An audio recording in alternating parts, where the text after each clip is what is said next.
வேலும் மயிலும் சேவலும் துணை. புனவாயில் திருப்புகழ். உரையும் சென்றது நாவும் உலர்ந்தது விழியும் பஞ்சு பொலானது கண்டையல்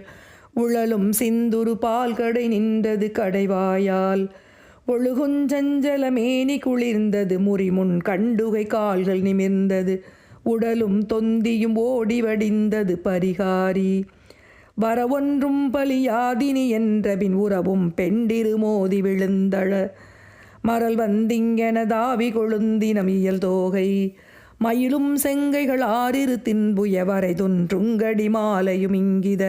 வனமின் குஞ்சரி மாருடன் எந்தன் முன் வருவாயே அரிமைந்தன் புகழ் மாருதி என்றுள கவியின் சங்கமிராகவ புங்கவன் அறிவுங் கண்டருள்வாயென அன்பொடு தரவேருன் அருளுங்கண்டதராபதி வன்புரு விஜயங் கொண்டெழு போது புலம்பிய அகமும் பைந்தொடி சீதை மறைந்திட வழிதோறும் மருவும் குண்டலம் ஆழி சிலம்புகள் கடகன் தண்டை பொன்னு புறமஞ்சரி மணியின் பந்தெரி வாயுது பந்தன முதலான மலையும் சங்கிலி போல மருங்குவின் முழுதும் கண்டனராயன நண்புரு மருகன் தென்புண வாயில் அமர்ந்தருள் பெருமாளே.